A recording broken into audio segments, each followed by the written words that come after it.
The old neighborhood had never seen a new face in years. Nestled in the hills, far from the city's noise, the small community thrived on routine.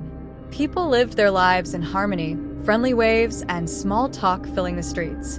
Nothing ever disrupted their peace, until the day William moved in. His arrival was quiet. No one saw him unload his boxes, no moving truck came, and no neighbors greeted him.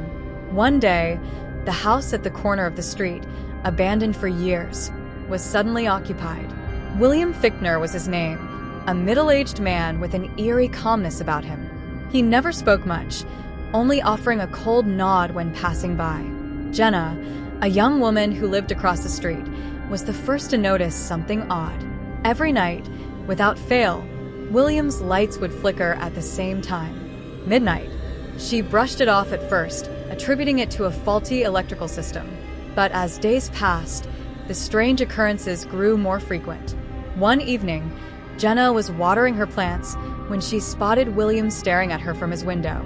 His piercing eyes watched her every move, unblinking, as if studying her. She quickly looked away, her heart racing, but when she glanced back, he was gone. The curtains swayed, but his presence lingered in the air like a shadow. Jenna's unease grew, but she didn't mention it to anyone. She thought maybe she was overreacting, until her friend, Lucy, mentioned the same thing. "I've seen him too, Jenna. Every night, just staring," Lucy whispered over coffee. Her hands trembled as she held her cup. "And the noises, have you heard them? Scraping sounds like something or someone being dragged." Jenna's pulse quickened. She had heard them. Late at night, the faint sound of metal scraping against concrete. It echoed through the silence of the neighborhood, growing louder with each passing day. They decided to investigate. That night, Jenna and Lucy stood at the edge of William's property, shrouded in darkness. The house loomed before them, its windows dark, save for the faint flicker of candlelight in one room. They could hear the scraping now, louder than ever, coming from the basement. With bated breath, they crept closer. The door to the basement was ajar, and as they peered inside, they saw him. William, working on something. His back was to them, and in his hands was a large metal tool, scraping against the floor. But what he was working on sent a chill down their spines. A cage. A large, rusted cage, built into the floor. Jenna gasped, and William's head snapped up. For a moment, there was only silence. Then he turned slowly, his cold eyes locking onto them. "What are you doing here?"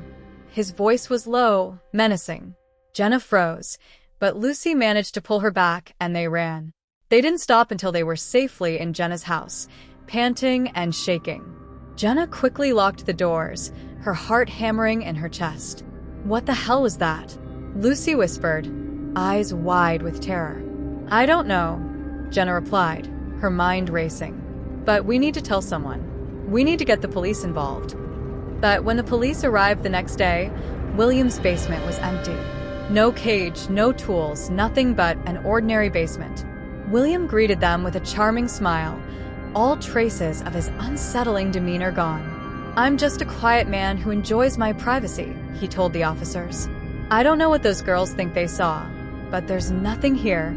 The officers left, and Jenna and Lucy were left feeling helpless. No one believed them. The neighbors dismissed their concerns, saying William was just a private man and that they were overreacting. But Jenna knew something was wrong. She could feel it. The noises continued. Every night, the scraping grew louder, more desperate. And then one night, Lucy disappeared.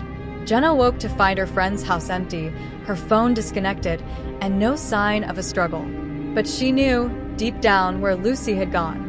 She stood outside William's house, her hands trembling as she knocked on the door. When he opened it, his eyes were cold, emotionless. "Can I help you?" he asked, his voice dripping with mock innocence. "I know you took her," Jenna said, her voice shaking but firm. "I know what you've been doing." William smiled, a slow, chilling smile that sent a shiver down her spine. "You don't know anything," he whispered, stepping closer. "But if you keep pushing, you'll find out. And you won't like what you find." Jenna backed away, her heart pounding in her chest. She knew she couldn't fight him alone, but she also knew she couldn't leave Lucy if she was still alive. That night, Jenna snuck back into William's basement. The door was locked, but she found a window and crawled through. Her flashlight flickered as she descended into the darkness, the smell of damp earth and rust filling her nostrils. The cage was back, but this time it wasn't empty. Lucy sat inside, her eyes wide with terror, her mouth gagged. Jenna rushed to her, tears streaming down her face as she tried to free her friend. But before she could, she heard the door creak open behind her. "I told you," William's voice echoed through the basement, cold and unforgiving. "You should have stayed away." Jenna turned to see him standing there, a wicked grin on his face, holding the same metal tool he'd used to build the cage. "You won't be leaving this place," he said softly, stepping closer. "Neither of you will." The last thing Jenna saw was the glint of the metal tool as William raised it, and then darkness.